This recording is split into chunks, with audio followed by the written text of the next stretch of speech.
Kalyani GNM হাসপাতালে third party নিরাপত্তা সংস্থা শান্তি সিকিউরিটির এক চুক্তিভিত্তিক নিরাপত্তা রক্ষীকে ঘিরে বিতর্কের সৃষ্টি হয়েছে। অভিযোগ, সোমবার গভীর রাতে হাসপাতালে প্রবেশের সময় এক মহিলা চিকিৎসকের সঙ্গে কর্তব্যরত নিরাপত্তা রক্ষীর বাকবিতণ্ডা ও দুর্ব্যবহার হয়। হাসপাতালের সুপার ডাক্তার ধ্রুবজ্যোতি সরকার সাংবাদিকদের জানান, চিকিৎসকের অভিযোগ পাওয়ার পর বিষয়টি গুরুত্ব সহকারে দেখা হয় এবং প্রয়োজনীয় ব্যবস্থা নেওয়া হয়েছে।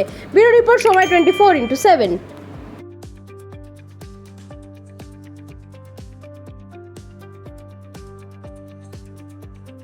এই কারণে দেখাচ্ছি, কালকে আমাদের এখানে অন ডিউটি যে সিকিউরিটি ছিল, সেই সিকিউরিটি ডিউটি তার রীতিমতো ইউনিফর্ম পরে ডিউটি করছে এবং একজন জুনিয়র ইন্টার্ন, সে না তার অ্যাপ্রন ছিল, না তার টেটো ছিল, না তার আই কার্ড ছিল। সে যখন ভিতরে যখন ঢুকতে গেছে, তার কর্তব্য সে পুরো করছে। সে জিজ্ঞাসা করছে, ম্যাম কী আছে, কোথায় যাবে?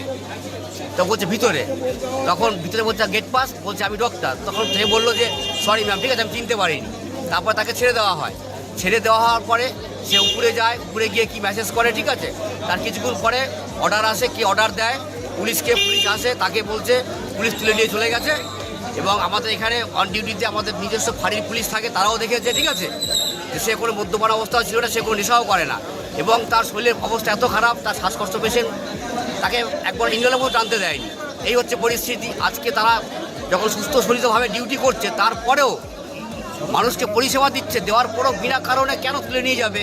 আজকে সেই জবাবটা এমএস স্যারকেও বলতে হবে এবং হসপিটাল কর্তৃপক্ষকে বলতে হবে এবং প্রশাসনকেও বলতে হবে। আমাদের একটা যে সংগঠন আছে, আমাদের যে আজকে 300 মানে শ্রমিক নিয়ে একটা শ্রমিকের সংগঠনকে না জানিয়ে, আমাদের যে সিনিয়র সুপারভাইজারকে না জানিয়ে ডাইরেক্ট পুলিশকে ফোন করে পুলিশ দিয়ে তুলিয়ে দেওয়া, তাহলে আমাদের কাজ, এই যে এত কষ্ট করে কাজ করছি, তাহলে কাজটা বৃথা হয়ে যাচ্ছে। আপনারা কি চাইছেন? আমরা চাই যে এই মিথ্যা মামলাটা দিয়ে এই অ্যারেস্ট করিয়েছে, সে এসে রীতিমতো অন্যায় স্বীকার চাবে। হ্যাঁ, কিসের ভিত্তিতে সে অ্যারেস্ট করিয়েছে, তাকে রীতিমতো তাকে অন্যায় স্বীকার যেতে হবে। এবং এমএস স্যার যে ভুলটা করেছে, তার কথা শুনে সেটাও তাকে বলতে হবে। গতকাল রাত্রিবেলা অ্যারাউন্ড 1টার সময় একজন লেডি ডক্টর আমাকে ফোন করেছেন, আমি নাম বলছি না। তিনি ফোন করে আমাকে বললেন, একজন security staff seems to be under drunken state, intoxicated. সে তার সাথে বদব্যবহার করেছে আর তাকে বিভিন্নভাবে ধমকেছে, তোমার কমপ্লেন করার আছে করো, ভিডিও বানানোর আছে বানাও, তোমার যা ইচ্ছা করো, আমার কিছু হবে না।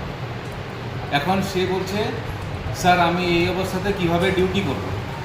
তখন আমি আমাদের পুলিশ আউটপোস্ট যে আছে, সেই পুলিশ আউটপোস্টের অচিন্তবাবুকে ফোন করি। ফোন করে ওনার সাথে লেডি ডক্টরের সাথে কথা বলাই। অচিন্তবাবু লেডি ডক্টরকে আশ্বাসন দিয়েছেন, চিন্তা করবেন না, আমরা আছি। তো আমি ওই ছেলেটিকে কাস্টডিতে নিচ্ছি, বাকিটা কাল সকালে দেখব। এখন তারপর ছেলেটাকে সরানোর পর, ছেলেটি কে ছিল? হসপিটালের সিকিউরিটি? হসপিটালের এজেন্সির সিকিউরিটি, শান্তি এজেন্সির সিকিউরিটি। নাম কি ছিল? নামটা দেখুন, ফোনে আমাকে যেটা বলেছে, খুব সম্ভব রঞ্জিত অধিকারী।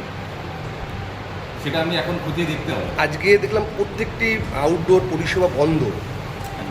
তারপর আপনি কিছুটা চালু হয়েছে, কিছুটা চালু করার চেষ্টা করছি এখন। তারপর রাত্রিবেলা আমার কাছে আরেকটি ফোন এসছে, তখন বলছে, স্যার আজকে ওয়ার্ল্ড কাপের দিন, সবাই ফুর্তি করছে, ছেলেটিকেও একটু ফুর্তি করতে দিন, খেলা দেখবে। আমি বললাম সেটা আমি পারবো না। বলি যদি তারা আমি এখনও এফআইআর করিনি, এখন নথিপত্র লাগবে, সেই স্টাফটা কে, তার নাম কি, সেগুলো দিয়ে আমি তাহলে এফআইআর করবো।